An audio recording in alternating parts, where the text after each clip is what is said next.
روزے کا کفارہ سن لیجئے کہ اگر کوئی انسان روزہ رکھتا ہے، روزہ رکھ کے بغیر کسی عذر کے اسے توڑ دیتا ہے، اب جان بوجھ کر بغیر کسی عذر کے، بغیر کسی بیماری کے اس نے روزہ توڑ دیا، سب سے پہلے یا تو وہ غلام آزاد کرے گا۔ اب چونکہ ہمارے اس دور میں غلام تو ہے نہیں جن کو آزاد کرنا ہے، تو پھر دوسری صورت بتائی کہ وہ 60 مسکینوں کو کھانا کھلائے گا۔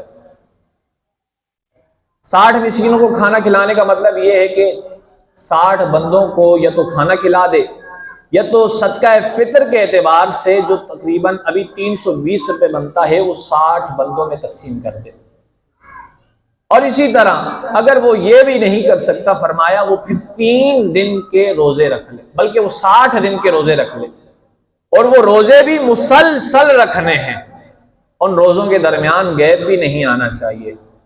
اگر ایک بھی روزے کے درمیان وقفہ آ گیا تو سارے روزے اب دوبارہ شروع سے رکھے گا، ان کی گنتی دوبارہ سے شروع ہوگی۔ 60 دن مسلسل روزے رکھنے ہیں، ان کے درمیان کوئی وقفہ نہیں کرنا۔ یہاں 60 کیا 30 روزے رکھ کر لوگ تھک جاتے ہیں، 60 روزے رکھنا تو دور کی بات ہے۔ فرمایا کہ جان بوجھ کر بغیر کسی عذر کے روزہ توڑنا، اس کا کفارہ یہ ہے یا تو پھر 60 مسکینوں کو کھانا کھلا دے، یا تو غلام آزاد کر دے، یا پھر 60 دن کے مسلسل روزے رکھے۔ اب یہی ماجرا حضور صلی اللہ تعالی علیہ وسلم کے ایک صحابی کے ساتھ ہوا۔ وہ حضور صلی اللہ تعالی علیہ وسلم کی خدمت میں حاضر ہوئے اور حاضر ہو کر عرض کرنے لگے، یا رسول اللہ صلی اللہ تعالی علیہ وسلم، میں ہلاک ہو گیا۔ حضور صلی اللہ تعالی علیہ وسلم نے ارشاد فرمایا کہ تجھے کیا ہوا، تو ایسی بات کیوں کر رہا ہے؟ وہ شخص کہنے لگا کہ میں نے روزے کی حالت میں اپنی بیوی سے جماع کر لیا، یعنی کہ صحبت کر لی۔ اب روزے کی حالت میں بیوی سے جماع کرنا، صحبت کرنا روزے کو توڑ دیتا ہے۔ اب بوس و کنار کرنا اس سے روزہ مکروہ ہو جاتا ہے، ٹوٹتا نہیں، لیکن ازدواجی تعلقات پورے کیے جائیں، صحبت کی جائے، جماع کیا جائے، اس سے روزہ انسان کا ٹوٹ جاتا ہے۔ اب وہ آئے اور کہنے لگے، یا رسول اللہ صلی اللہ تعالی وسلم، میں ہلاک ہو گیا، میں نے اپنی بیوی سے صحبت کر لی۔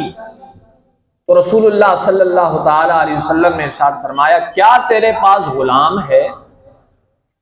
اب وہ کہنے لگا، یا رسول اللہ صلی اللہ تعالی وسلم، میرے پاس کوئی غلام نہیں۔ آپ نے ارشاد فرمایا کہ 60 مسلسل روزے رکھ سکتا ہے؟ کہنے لگا، یا رسول اللہ 60 روزے بھی نہیں رکھ سکتا۔ اب آپ کو پہلے بتا دیا کفارہ یہ تو 60 روزے رکھنے ہیں، یا تو 60 مسکینوں کو کھانا کھلانا ہے۔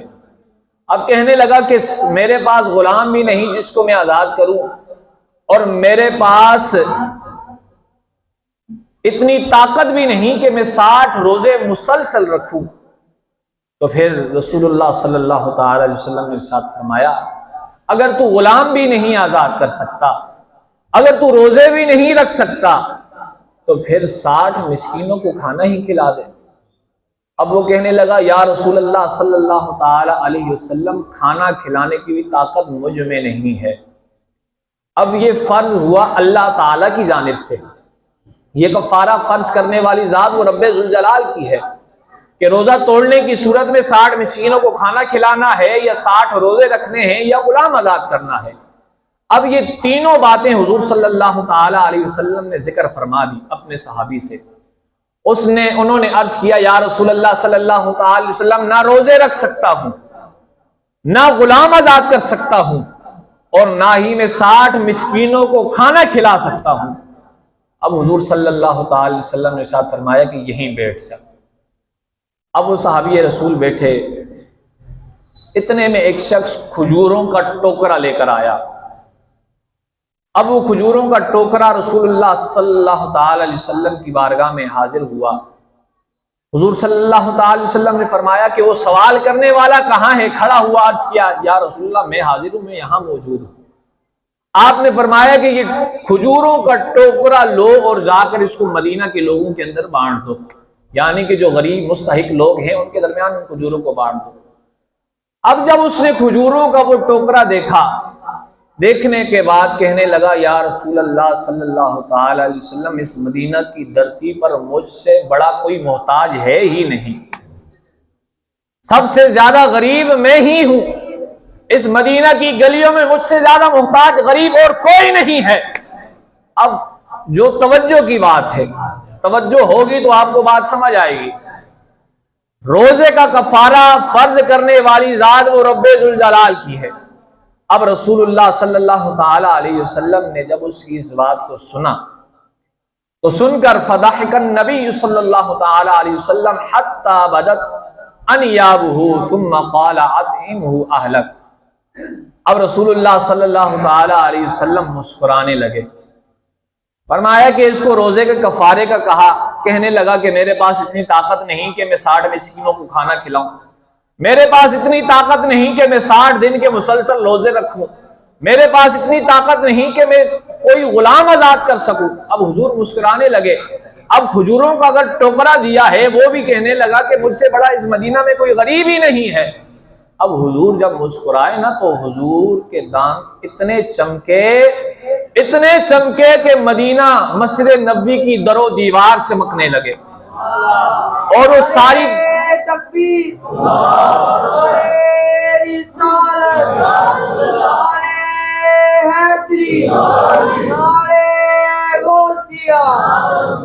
اب حضور صلی اللہ تعالی علیہ وسلم جب مسکرائے تو مدینہ شریف کی در و دیوار بھی چمکنے لگے۔ فرمایا کہ عجیب انسان ہے، اب کہتا ہے کہ غلام بھی نہیں آزاد کر سکتا، 60 مسکینوں کو کھانا بھی نہیں کھلا سکتا، اور اس کے بعد 60 دن کے مسلسل روزے بھی نہیں رکھ سکتا، اور کہنے لگا کہ مجھ سے بڑا اس مدینہ کے اندر کوئی غریب بھی نہیں ہے۔ حضور صلی اللہ تعالی علیہ وسلم جب مسکرائے تو فرمایا قال اطعمہ اہلک، جا انہیں لے جا اور اپنے گھر والوں کو کھلا دے۔ اب کفارہ فرض کرنے والی ذات رب ذوالجلال کی ہے، اور حضور صلی اللہ تعالی علیہ وسلم اپنے صحابی کے لیے آسانی فرماتے ہیں، فرمایا کہ میں محتاج نہیں ہوں بلکہ میں مختار ہوں اپنے رب کا۔ رب نے یہ مجھے طاقت دے رکھی ہے کہ اس کی عطا سے میں چیزوں کو حلال بھی کرتا ہوں، حرام بھی کرتا ہوں۔ اب وہ کفارہ انسان خود بھی نہیں کھا سکتا، کسی صاحب حیثیت کو بھی نہیں دے سکتا، اور اسی طرح کسی سید زادے کو بھی نہیں دے سکتا۔ فرمایا کہ وہ تم بھی کھاؤ اور اپنے گھر والوں کو بھی کھلاؤ۔ معلوم ہوا کہ رسول اللہ صلی اللہ تعالی علیہ وسلم کی ذات محتاج نہیں ہے بلکہ اپنے مالک کی عطا سے مختار ہے۔ اسی لیے تو اعلیٰ حضرت نے فرمایا میں تو مالک ہی کہوں گا کہ ہو مالک کے حبیب، یعنی محبوب و محب میں نہیں میرا تیرا۔ جب محبوب اور محب کی بات آ جاتی ہے تو ان کے درمیان یہ نہیں ہوتا کہ یہ چیز میری یہ چیز تیری ہے، بلکہ محبوب کے درمیان جو بھی چیز ہوتی ہے وہ دونوں کی ہوتی ہے۔ اور اس کے بعد فرمایا واہ کیا جود و کرم ہے شاہ بطحہ تیرا، نہیں سنتا ہی نہیں مانگنے والا تیرا، جو بھی تیرے در پر آتا ہے خالی نہیں جاتا۔ اسی طرح رسول اللہ صلی اللہ تعالی علیہ وسلم کی ذات، جن کو لوگ یہ کہتے ہیں کہ حضور محتاج ہیں، حضور کے پاس کوئی طاقت نہیں، اگر طاقت نہ ہوتی تو پھر یہ روزے کا کفارہ اس کو اس شخص کے لیے حلال کیسے قرار دیتے؟ معلوم ہوا کہ اللہ تعالیٰ کی عطا سے رسول اللہ صلی اللہ تعالی وسلم کے پاس یہ طاقت ہے کہ وہ چیزوں کو حلال بھی کر سکتے ہیں اور حرام بھی کر سکتے ہیں۔ دعا ہے